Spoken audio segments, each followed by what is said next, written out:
Like I said,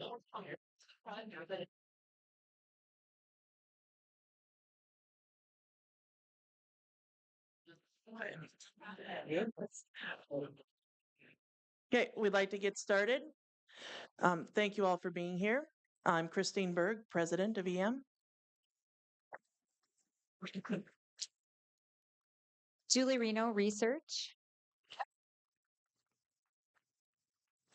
Karen Taylor, Negotiations Chair.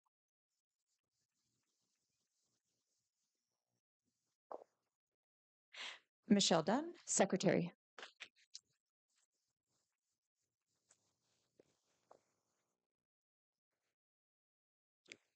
Chad Olson, VP.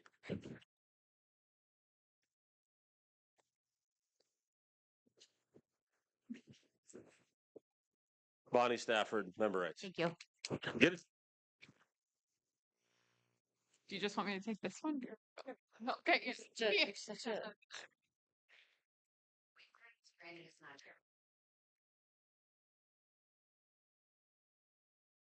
Ashley Evans, Human Resources.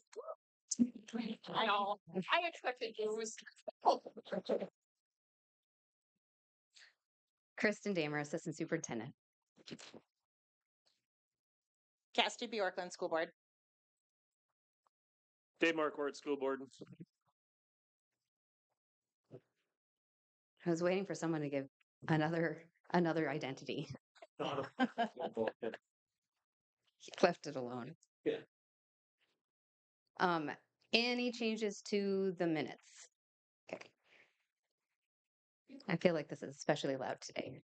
I'm gonna send it back.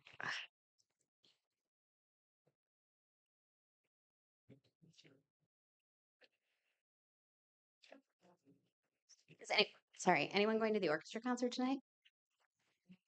No? Yes? You can have more cookies. I hear.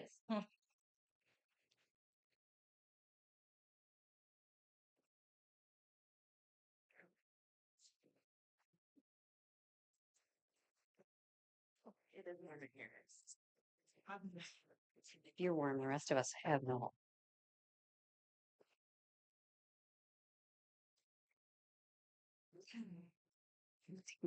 My boss. Okay, looks like we get to go first. So warning, I did the packets and there's a random agenda in the middle of the packets. So if something looks confusing, that's probably what it is. But I wasn't going to reprint them, just so you're aware. Otherwise, everything is, yeah, it's towards the end. Everything is back to back. Last time we talked about Article 24, we talked a little bit about, we had a specific date in there for review. We did review all the individuals who are potentially eligible to have this language reviewed. And so we will open it up to those who have been hired prior, not looking at that 2020 date. We would ask that anyone asking to be reviewed as it sits right now, we put a date of January 30th, 2026, just knowing we're still in the process. And also noted that this is for individuals not already on the last step of their lane. So if you're a BA 30 step 13 and you're an MA 30 step 14, then you wouldn't be eligible for this. You've already moved through your lanes. But if you have not moved through your lanes and want to look at that previous credit, then we would accept those prior to January 30, 2026 based on this language. So that does open it up. But it wasn't that many. Any questions on that one? Okay. Okay. It's actually multiple articles 31, I believe, and this is the leave counter for us. And so a couple things we talked about. One, we added in a section 1 that is about the 20 days of sick leave and the 60-day renewal. We looked at the request for personal leave, and we'll talk a little bit about that. But in consideration of this request, we'd also like consideration that we sunset that 60-day renewal for those hired after July 1st, 2026. We bring that for a couple of reasons, and those reasons are ESST and paid family medical leave, which takes out. So part of the reason for that initially was to get to long-term disability. Individuals are going to be able to stretch their leave much longer because of those two reasons. And so with additional personal leave, we want to ask that that be considered as we review these 3 articles. ESST, I don't believe has changed from our last back and forth. Article 39, parental leave for teachers, talks about school conference and activities leave. And the request was made to put the definition of what a child is considered. So that addition is in there. Article 41 is personal leave. And we just reworked it a little bit. And so it is different than you asked, but it's in a similar vein. And we pushed everything into more of a table format. So you see strikeouts, all that information is still in there. It's just in there in a different way. So section 1 personal leave identifies that the personal leave is how that's identified. After that, there's a table that it's 25 to 26, which keeps personal leave as it's stated in the contract right now. And we do that, and we ask that of a just so that we're not making mid-year changes in our systems. With the effect of 2026, with some additional personal leave and the ability to accrue for those who've been here for a longer period of time. So 2026, effective July 1st, 0 to 15 would be the standard 2 days that are in the contract as it sits with the 5 days accrual. 16 to 30, 3 days, or the hours as identified, and 6 days accrual, and then 31 plus years at 4 days with 7 days accrual. Also listed in this section would be that compensatory time would be, for all intents and purposes, a personal leave, so that that can be counted in the accrual. Because that was one of the things that we talked about, was that people want to use their trade time first because they want to be able to carry over, their personal leave. And so for that purpose, it's essentially considered personal leave. The payment of personal leave was in there previously, so it was just shifted. And then the limits to personal leave. One of the things that came up, our team has said, yes, we'll include those individuals who don't require subs. They'll be excluded from the 5%. But one of the questions was, does that mean they can ask for leave whenever they'd like without being considered for the 5%? So the language we included was that those positions not requiring a substitute shall not be included in calculating the site percent, but will not be approved for leave if the building is over 5%. So that does rely on some magic from Ashley's department. But Red Rover, some of the concern we continue to see is Red Rover versus Region, and how Red Rover feeds into Region, and how Region pays people essentially. So Region can be the problematic system, but Red Rover isn't necessarily. So if we're talking about figuring out the 5%, that is an easier system to work through. But that is in response to the concern that what we don't want is, we don't want people, although they shouldn't be because there's a time period you're supposed to be asking, but to be able to ask for leave on one of those days that everyone has been asking for leave, and people have been asking for leave since August, but because I'm not considered in the percentage, I can ask whenever I want. That's not the intent. The intent is so that, if I've got 2 social workers, for example, and I'm not picking on anyone, I'm just using that, those positions who might not need a sub for that day are on that list, that we just know that they're not included in our substitute needs for that day in the percentage, if that makes sense.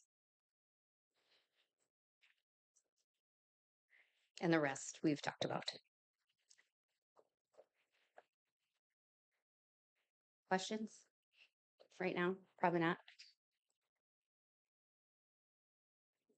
I guess the only clarification, would you say that agreement to section 1 is necessary for the rest? Or are we considering everything separately? We'd like to consider everything as a whole as we have the discussion. I think we have to, the unfortunate part is, I think, not knowing what ESST and paid family medical leave are going to entail for one, because it's still so new.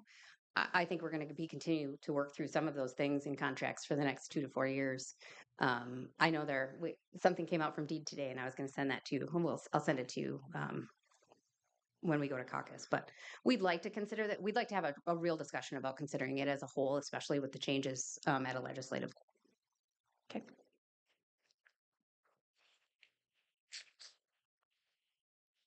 I keep moving my agenda. Okay. Can I ask a quick question? Yes, ma'am. If I am a, let's say, school social worker and I still, if, and I don't think school social workers would be called a sub. They don't have a prep anyway. And as long as they were to ask for that leave time the 3 days prior, are you able to, I mean, what is the harm if they were to be gone and the 5% threshold has already been met? I don't know from our team perspective that we have that much of a concern. I think we talked about it as an equity perspective, especially for like the day before Thanksgiving, since that's coming up, and we know a lot of people will want that day off. And so some people will have asked for that day off September 1st, and there's a group who aren't held to that same standard. So I think that's a discussion that I don't know that we'd be concerned about if they were asking within the period of time, but I know caused some concern as a group. So that's why we presented it that way.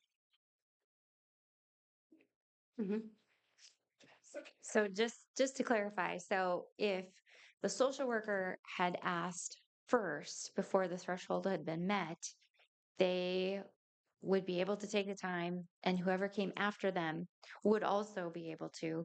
But if the other person asked first and hit the 5% threshold, then the social worker could not. As the language is written, yeah.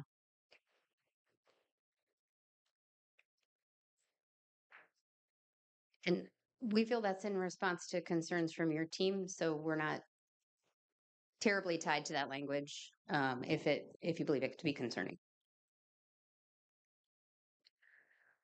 Appendix C and D. Appendix D, I know we had a conversation about some of the things that maybe have to be added through activities, but none of those have changed.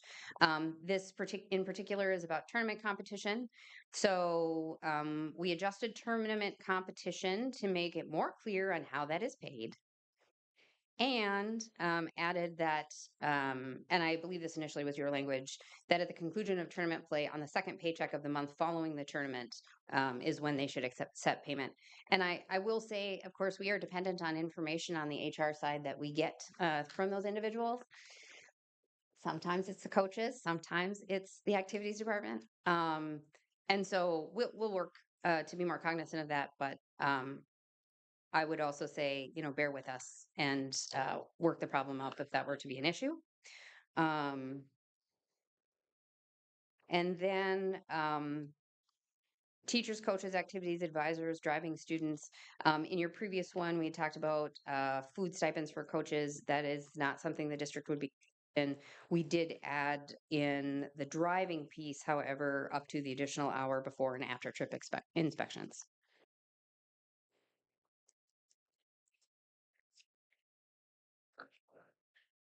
Questions on that one?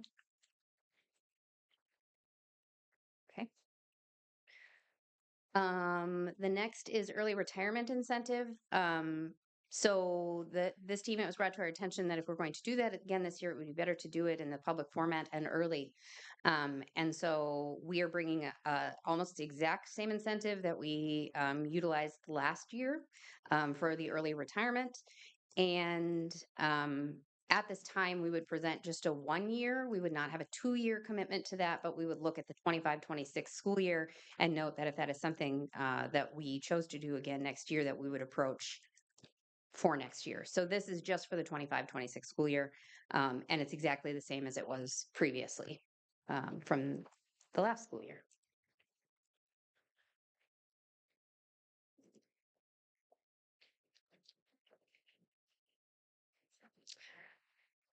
Special education workload and provisions. I did meet with special ed supervisors on this piece, and I think as our team presents this again today to talk about, we do have some changes to the departments with some of our special ed coaches who should be some of the first line of defense on some of these issues.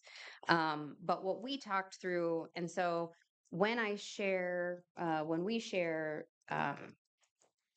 the counter document, I've also put the one that EM proposed and the one we've proposed so we can look at the two differences because we didn't track it all in this one. But a couple of things. We just made sure that the titling was right across the board. Our special education, they haven't been program managers for a while, they're special education supervisors. So we put that in particular throughout. Number 2 had reference to observations, and we pulled that out initially because that may be a strategy, but that may not be the strategy. And it may be happening. There's different departments. As I had a conversation with them, I would say early childhood. Ashley Nelson is in those classrooms quite a bit just because of the nature of her job. Some of the others share multiple buildings.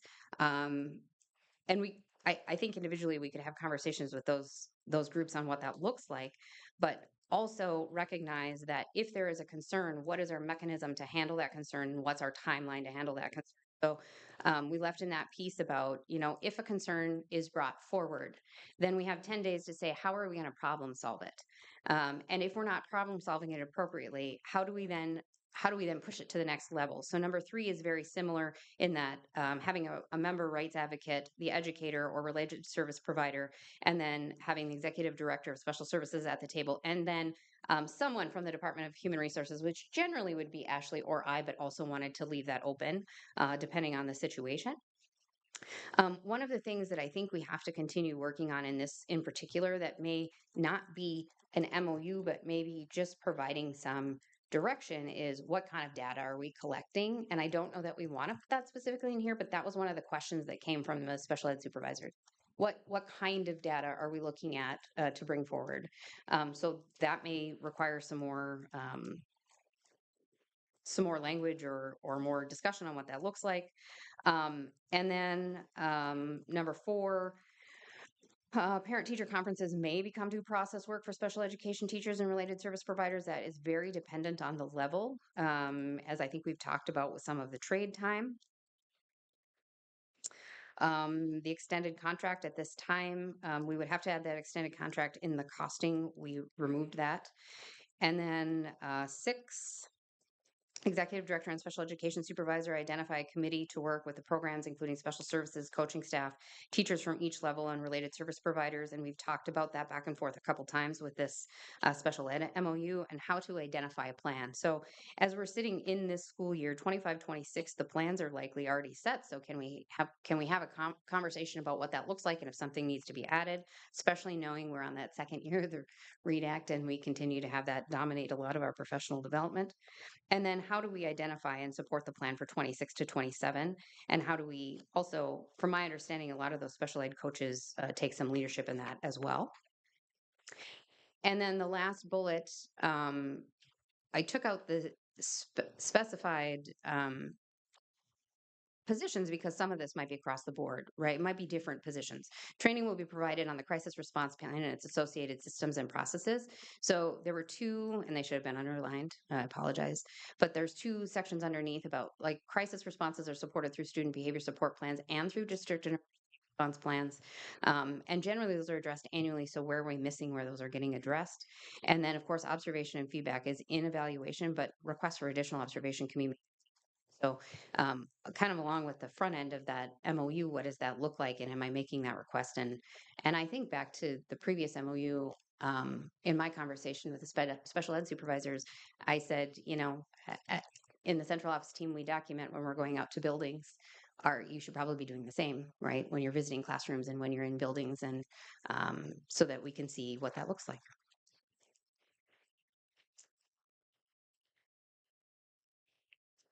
Any questions about I that have a one? quick question. Mhm. Where did it go? The due process. Which one? Number 3. So what? No. Whatever I read about due process. Number 4, yeah. Thank you. Is that something that they would have to report to school to work on I'm just thinking about as a teacher, when you close your door and you're going to try to do work, all it takes is one parent coming and knocking on your door, which kind of I hurts all think your I think plans. if we were going to open those up to additional flex time, we'd want to add that into the flex time documents. I think our knowledge on the HR side is that if someone said, "Hey, I'm going to stay an hour today. I've got something going on for conferences," generally principals and supervisors have been okay with that. And on Ashley's end with the HR side, they're trying not to require so much documentation on that because there is some professionalism there. So I think you could make a request of that. I think in this in particular, we've seen some want that, some would rather be on site, some would, you know. So I hate to say, sorry, it depends.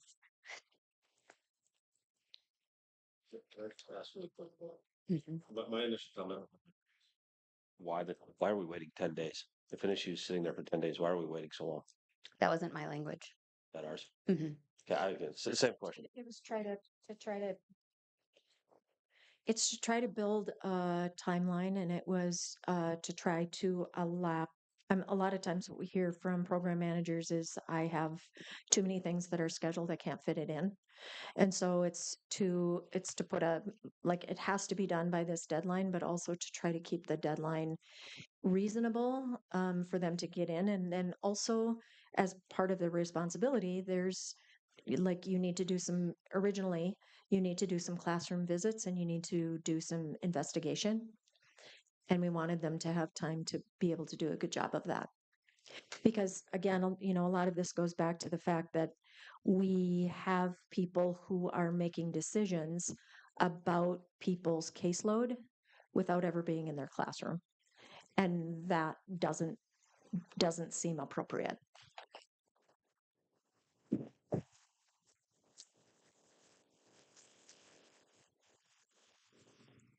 Can I go back one more? I have one other question that popped up as we were going through this, but it's back with parental leave for teachers, because this has been a conversation that we've been trying to work through.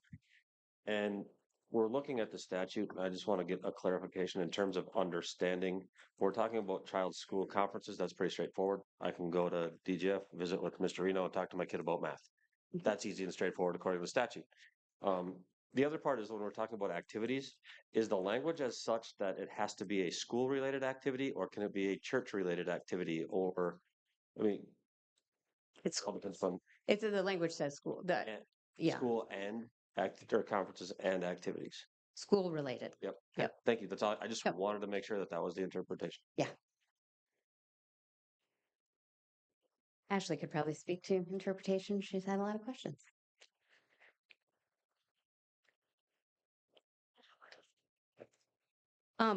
Okay, I am not going to go through the last 4 pages too much in detail, but we're just really entering this into the record and looking at what we put on the table last time for a compensation. We just said, hey, here's what this looks like, straight percentage.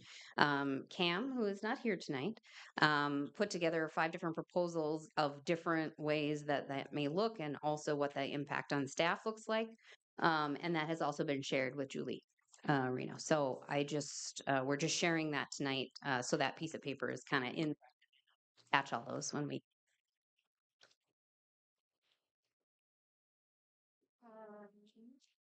All right. Did anybody have any questions any final questions for the district documents? Okay. So there should have been a little packet for you where you're sitting. The top one should look really, really familiar because it's your document. There has been no alteration.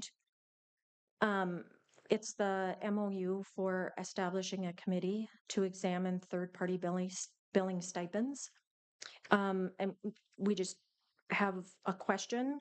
So the membership of the union membership, as far as those who will be on the committee, it mentions speech language pathologists, nursing, social work, school psychology, OT, and PT. And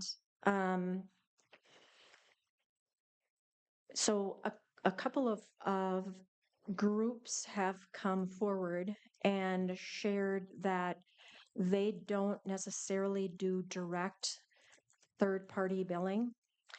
So for instance, DCD teachers, but they supervise and they have to put eyes on all of them that are submitted, and they don't receive any compensation. There's no additional time built into their schedule for that. And at times, it's a lot of different services that are provided through that case manager.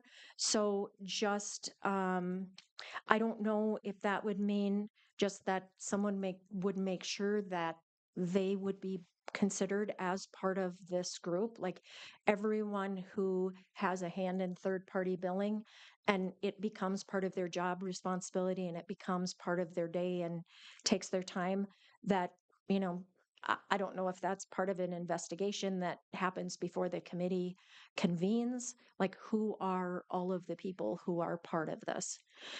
So that was more or less just a comment, and I don't know if you have ideas for how that would work. And then also just some acknowledgement. We have a relatively new position that is there's a lot of supervision that's involved, and not necessarily acknowledgement that it's almost like a separate position. It's not part of the original position that person hired for, but becomes almost more of a supervisory position. And so just to make sure that as this committee work moves forward, that the supervision of people is also something that is time consuming. And so just acknowledging that as part of the work of this committee. Otherwise, I don't think we have any disagreement with putting together a committee to do some deep work. And I feel like, at least from people who have talked with me about this particular issue, I'm hoping that we're going to have no problem coming up with volunteers for people who are willing to do this work, because many people acknowledge it needs to be done. So I think, with those additions, I think, probably as a group, we should talk one more time, but I think we probably are ready to TA that one tonight. The second document that you have in front of you is Appendix B. And this is largely the same as the proposal that you put forth last time. The only two differences are the summer school rate remains the same for 25-26, but is an increase to $43 instead of $42 for the 26-27. And then something similar for curriculum study. The hourly rate goes from $38 in 25-26 to $39 in 26-27. And so that also means that the day rate goes to $190 and $195, again, for the 2 years, for the purposes of being able to plan. And then I just want to clarify, this was on the document, but on the backside of that first page, third-party billing will require confirmation of completion to the Human Resources Department through the coordinator of third-party billing by December 15th and June 15th prior to paying the stipend, which will be paid 2 times per year on the final paycheck in December and June. And I just wanted to clarify, if people don't meet those deadlines, do they just get paid later, or do they not get paid at all? I don't know. What do you think? I think so personally, and Ashley can speak to this too. I think there is a difference between I'm not getting it done, which we have a couple individuals, and I've got so much I can't get it done by that date, and the communication that comes with that. So I don't know if we need to make that. I don't think the person who can't get it done is never going, they're just never going to get it done. But we have to have a deadline. So I would lean towards, unless you talk to us about extenuating circumstances, the intention would be you got to have it done by June. So people just need to communicate, really, Correct. if there are issues with getting that done. Mhm. Okay. All right. Then that is really all that was on Appendix B. Then the next document that you should have is the MOU for student behavior, teacher safety. And there really is no change to the front page. So if you flip to the back of that page, under item number 5, there is an A and a B, and A was previously existing. That's not changed from the draft from last time, other than it being item A. The change is item B, which is that following any incident involving weapons within a school building or any large-scale safety requiring a lockdown caused by a threat of violence, including any necessitating the use of emergency 911 services, a designated union representative or representatives, members of the existing BERT or DIRT teams, seem like the logical choice, shall be invited to fully engage in all subsequent processes, including but not limited to the following. All meetings convene to review and debrief the responses to the incident, the work of any team established to develop and recommend solutions, improvements, and changes to emergency protocols, safety procedures, and future incident response plans. And I just want to say that that addition is in response to some recent experiences that people have had, and the feeling as if things are being done to them rather than their feedback and their input as those who work directly with students being solicited and valued. And so just that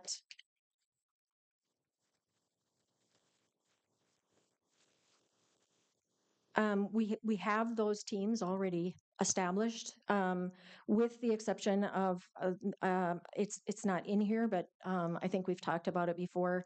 The DIRT team, I don't believe has someone who has experience with mental health in cases of trauma, and also there's not someone who is forward facing with students on a regular basis. Yeah, I would say we do have people who have that experience, but not the forward-facing student.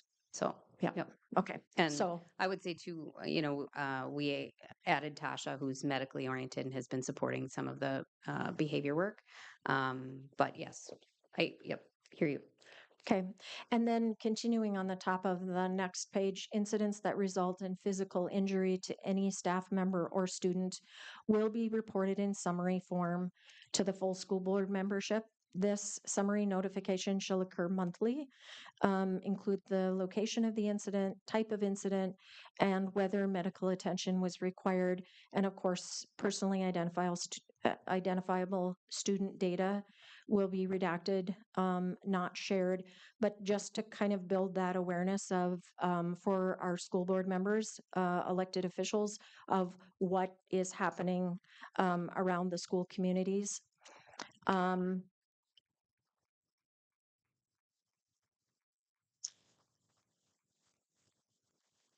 And then just that last section, district and building administration will make every effort to clearly communicate changes in emergency protocols and safety procedures to the staff involved before the change is implemented. Okay. So,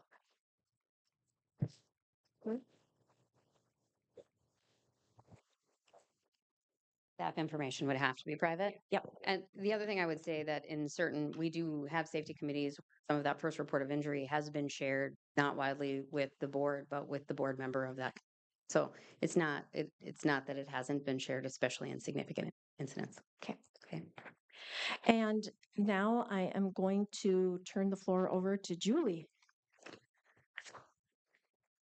So when Cam shared the 5 proposals with me Monday night, um, uh, part of my first thought was that he had, for instance, averages in pay, and I think I think that he didn't take into account how many people are in each cell. And so then that made me think, well, how does that affect a person who's in the lower right hand corner? We have 183 people um, in that cell. And so that's what made me start thinking, well, let's take a look at what these numbers mean for a person who's there. And so in the first proposal, the 1.5% added onto a matrix. The yearly increase, the first year would be 1,388, the second 1,409, which you'll notice is lower than the average that Cam had said.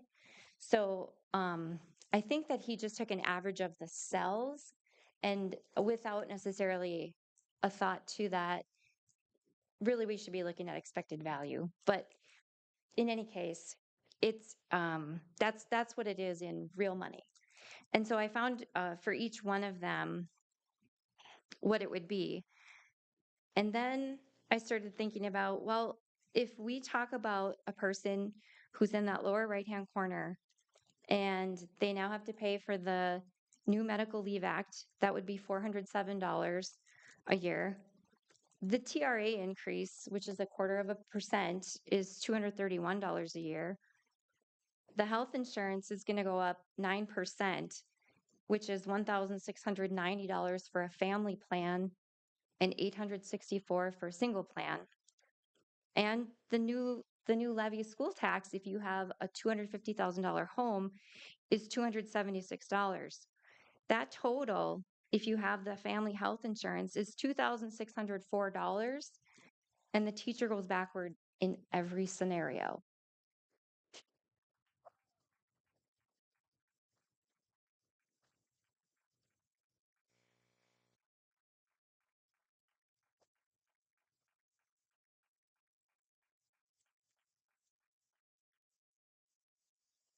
I just want to add that in the proposals that have a percent on the matrix with additional money that is considered off schedule or one-time money, that at best it's not great for the people at the end of their careers because it does affect their high five, but it's disastrous for young teachers in terms of career earnings.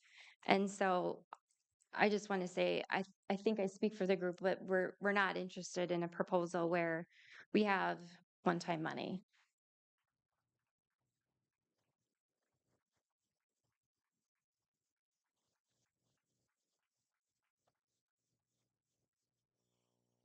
So a couple of things, and before I get to the proposal that we have, is that now that the levy has passed, thank you to all the people who made the phone calls and talked to all the people. I would really like for the school board members to reconsider the slope at which you want to regain. I just lost my words. The yeah, right. Yes, thank you. So instead of it being such an ambitious slope, and having the amount that you want in 3 years or 5 years, to just consider trending well, but freeing up some of that money to pay the teachers. It's what the part of the levy was passed for. Yeah.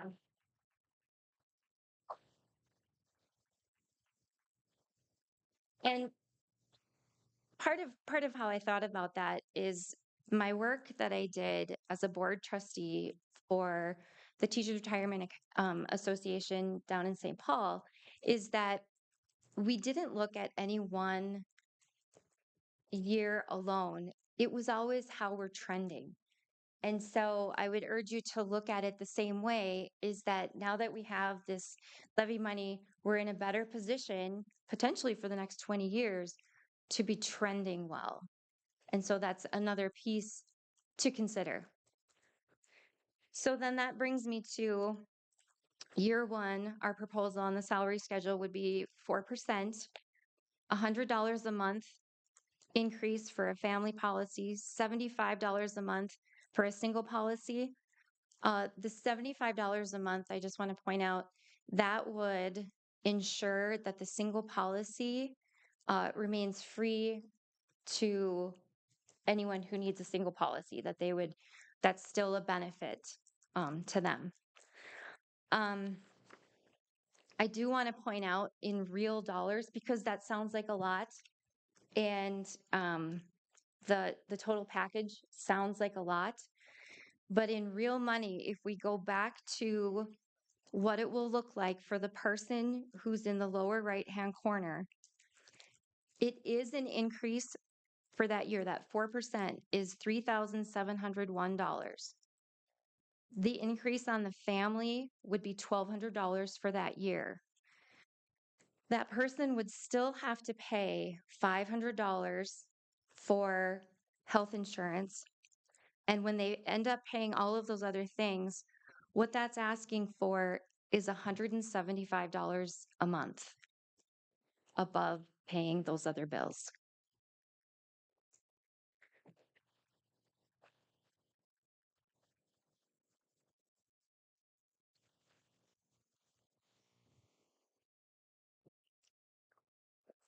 So we'll review that. I'll make two comments. The proposals provided were options because, as I understand it, you and Cam together again before today, right? So I think with having that conversation and being able to work those numbers together, some of those conversations could happen.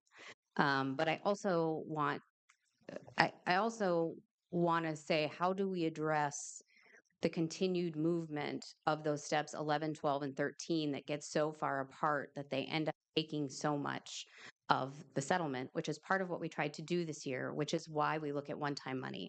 We understand, but we also then have to figure out how to solve that problem in combination.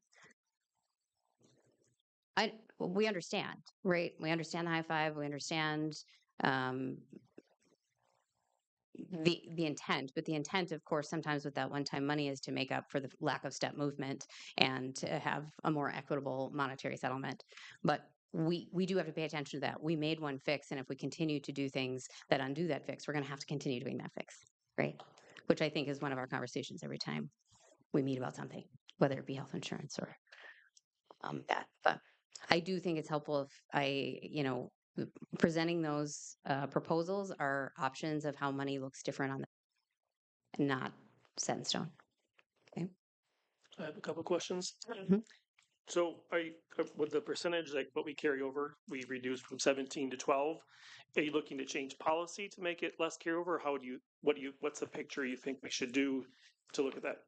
So I think we have a couple of options. One is to change the policy, but also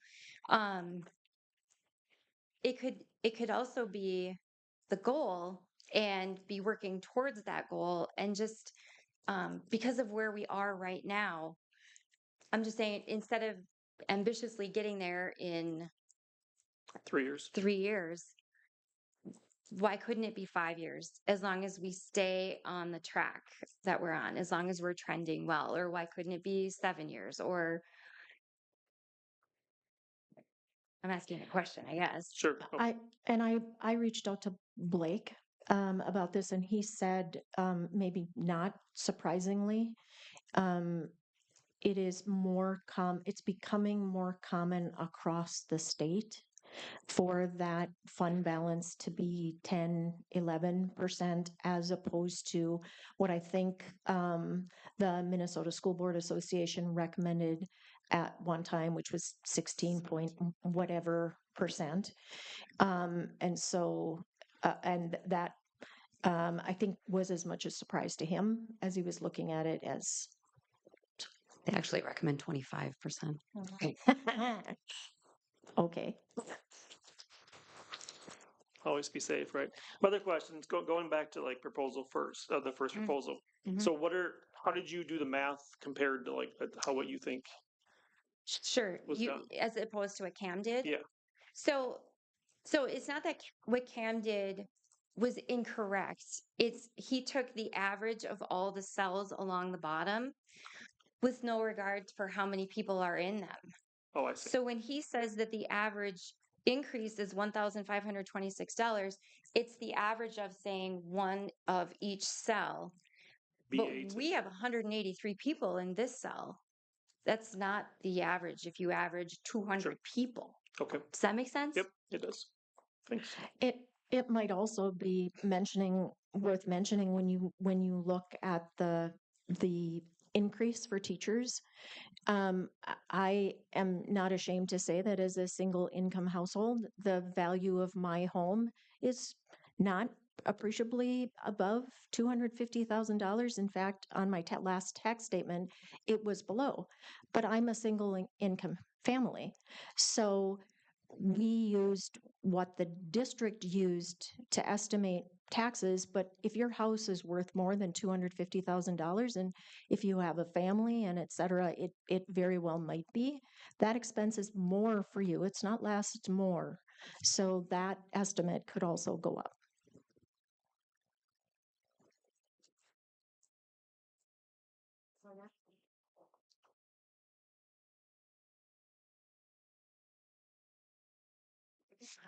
No more Actually, I think I questions? had a Oh, wait, question, he's got another. but wasn't on the salary. It was on something else. Sorry, psych. What was it? What was my question? Oh, it was the first one. So it was under the MOU for the third party billing. So is your recommendation to add the teachers and supervisors to it, or is it just to just think of them as we're So I guess, so here's kind of the way I look at this. As someone who has done a fair amount of committee work, I know that once you get too many cooks in the kitchen, it's really hard to productively move forward. And so, I guess part of the way that I look at this is in a lot of buildings, special education staff tend to be people who work really closely together. They also, in lieu of other types of support, they have a tendency to look out for and support one another.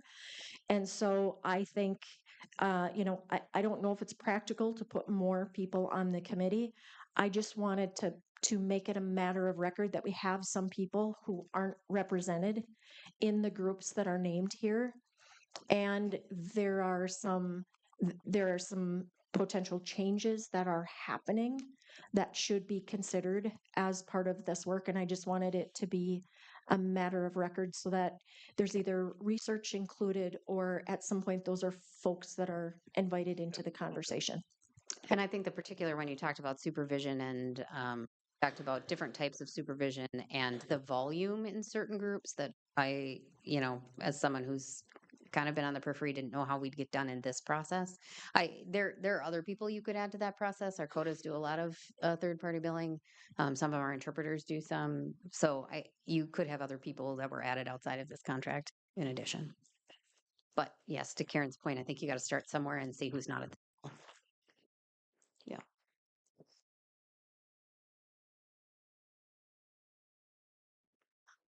It's 8 minutes to 6. I'm assuming we'll stay here and maybe visit with members for until 6. So do we want to try to reconvene at, should we check in at 6:20? Okay.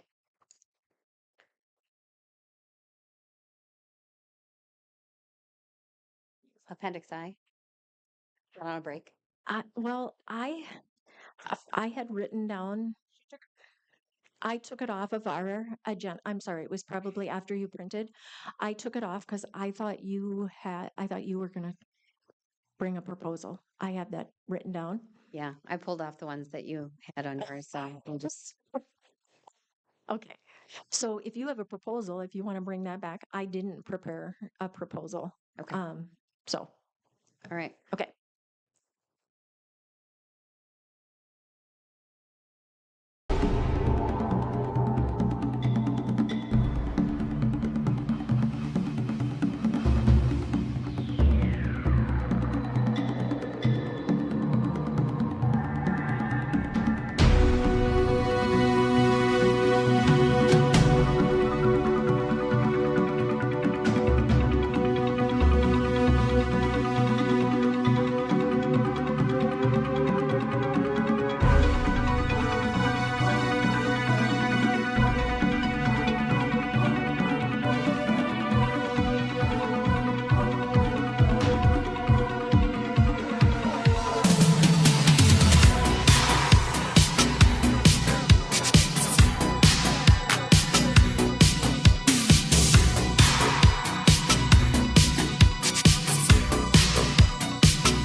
All right, want to yell at them? According to Catalyst, I'm supposed to wait for the natural lull. But instead, I'm just going to say, if you can quickly finish your conversation. Thank you, Renee. It's very helpful. Thanks very much. Okay, so we came back to the table with 3 TAs. So the first one is TA to establish a committee to examine the third-party billing stipend. You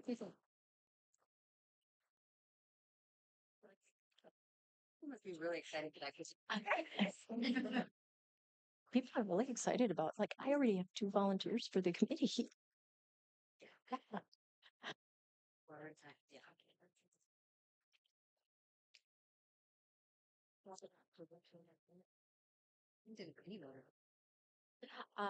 Yeah, I had my printing set to print stuff to put in a notebook.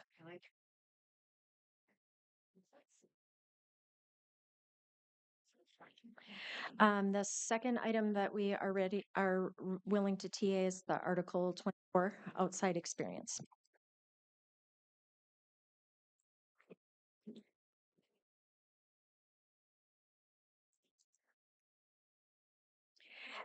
While we're signing, do you have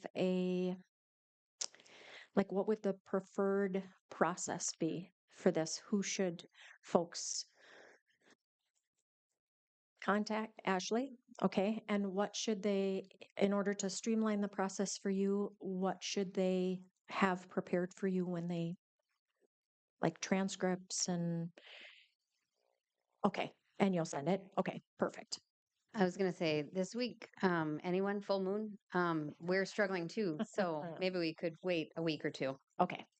Yeah. Okay.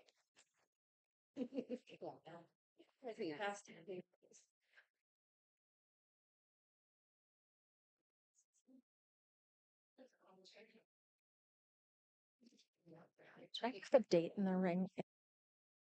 Yeah. You're going to be picky about it, huh? And then the third one that we would like to TA is the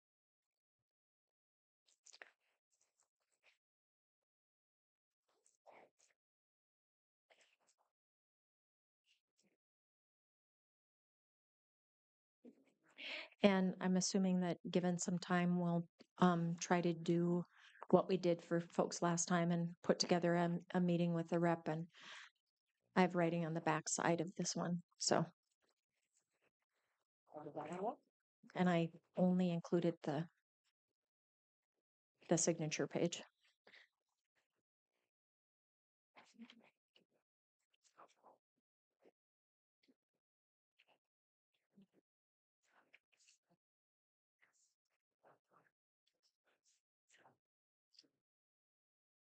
Nope, All right. that's mine, I think. I think that is yours. And then just a couple of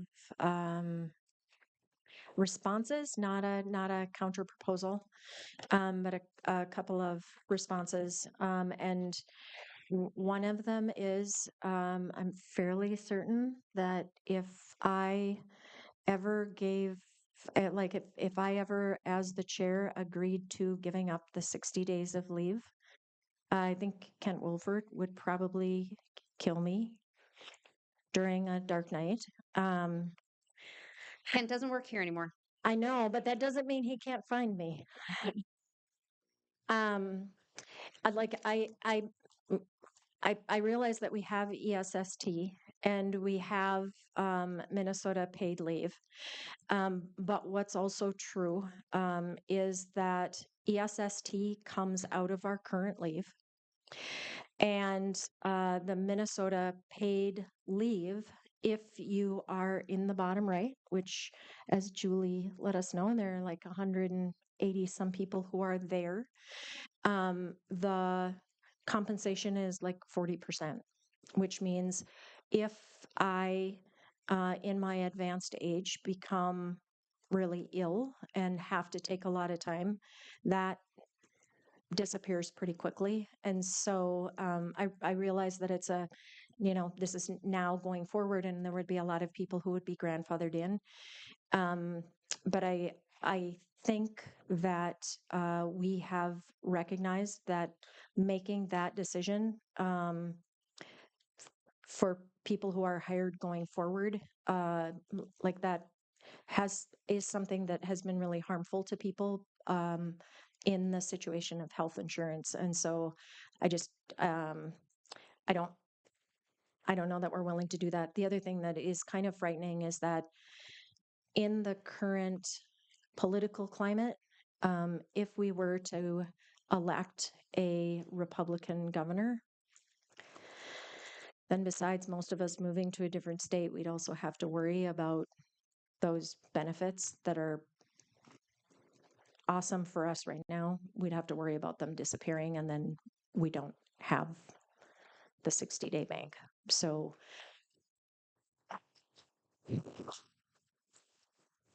Well, I think our response would be that you do continue to have the 60-day bank, and you'd have to have 2 years in a row where you have significant. And so I think we'd be open to a conversation about how to avoid what we have seen, which is continual 60 days when that has not been the case. So I think that's worth a discussion. okay. So I think for us today would just be Appendix B, week in TA. I did check with the Department of Teaching and Learning to make sure those new amounts would be okay. And I will caution again that anytime we add to summer school, it could affect the entirety of the budget and how many people and what kind of program we can run. So just that we're aware of that again. Okay. But with that, I have one copy. And then if you want to bring Appendix I next time, we're not going to bring one back. We'd like to see your proposal first. okay.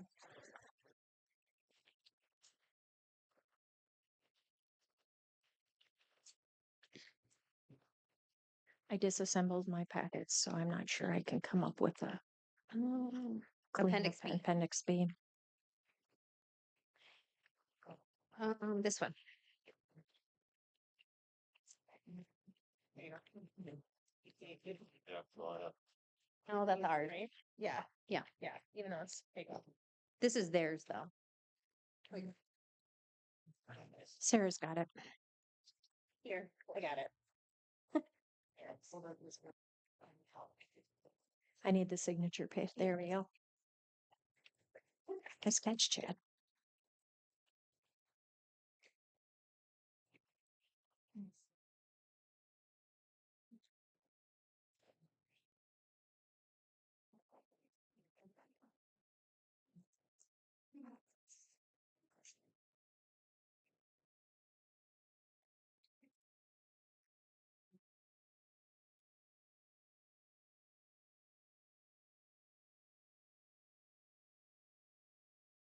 That is our only response for today. Okay, and that is that's what we're ready to respond to for right now. So are we ready to adjourn? I think for we're the night? ready to adjourn. Yeah. Okay, go forth and watch football should you so desire. Or cookies. Or the cookie concert, or just go home and put your feet up. Thank you all for being here. Thank you, thank you, thank you.